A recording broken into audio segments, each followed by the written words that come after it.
అటవీ శాఖ మంత్రికి ఒక అద్భుతం చేశారు పవన్ కళ్యాణ్. వాస్తవంగా ఏనుగులొచ్చి ఊళ్ళ మీద పడి, ఊళ్ళల్లో ఉన్నటువంటి పంట పొలాలు, ఇళ్ళు కూల్చడాలు, లేకపోతే మనుషుల్ని తొక్కడాలు ఇట్లాంటి అనేకం చూసాం. ఒక అద్భుతమైన ఆర్టిఫిషియల్ ఇంటెలిజెన్స్ బేస్డ్‌గా ఒక కొత్త ఎక్విప్‌మెంట్ కనుక్కున్నారు. ఈ కొత్త ఎక్విప్‌మెంట్ ఏంటంటే, ఏనుగులు వస్తున్నప్పుడు గుర్తించి 2 పనులు చేస్తుంది. ఒకటి, అటవీ శాఖకి సంబంధించిన అధికార యంత్రాంగానికి మెసేజ్ చేస్తుంది. ఇదిగో ఇట్లా జరుగుతోందన్నటువంటి. ఆ వీడియోనే వచ్చేస్తుంది వాళ్ళ దగ్గరికి. రెండోది వచ్చేటప్పటికి ఆ ప్రాంతంలో ఏనుగుల్ని తరిమేయడం కోసం వాడేటటువంటి శబ్దాలు ఉంటాయి కదా! ఇది తుపాకీ పేల్చినట్టు పెద్ద పెద్ద శబ్దాలు ఈ ఏఐ చేస్తుంది. వెంటనే ఏనుగులు ఇటు రావడం మానేసి వెనక్కి పరిగెడతాయన్నమాట. ఊళ్ళలోకి రావడం మాని.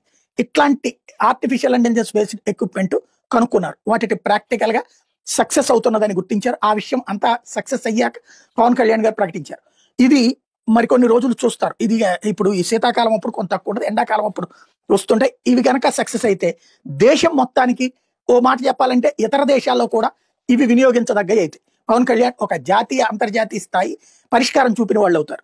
ఇప్పుడు ప్రస్తుతానికైతే ఆర్టిఫిషియల్ ఇంటెలిజెన్స్ బేస్డ్ ఎలక్ట్రానిక్ ఎక్విప్‌మెంట్‌ని కనుక్కున్నాక, అది అమల్లో పెట్టాక, ఒక చోట ఏనుగులు అట్లా వస్తున్నప్పుడు గుర్తించి అవి శబ్దాలు చేసి వెనక్కి పారిపోయిన విజువల్స్‌తో సహా తనే ట్వీట్ చేయడంతో ఈ విషయం బయటకొచ్చింది. ముందు బిల్డప్ చేసుకోవడం, అతి ప్రచారం చేసుకోవడం. మేము అట్టా చేయబోతున్నాం, ఎట్టా చేయబోతున్నాం, కట్టడి చేస్తాం, తాట తీసేస్తాం, జాగ్రత్త, అట్టు లేకపోతే సాంకేతిక పరిజ్ఞానం మాట్లాడడం, ఆ దేశం వాళ్ళతో మాట్లాడి, ఈ దేశం వాళ్ళతో మాట్లాడి, ఇట్లాంటి బిల్డప్‌లు ఏమీ లేదు. సిన్సియర్‌గా చేసుకెళ్లారు. ప్రాక్టికల్‌గా అమలు చేశారు. గ్రేట్.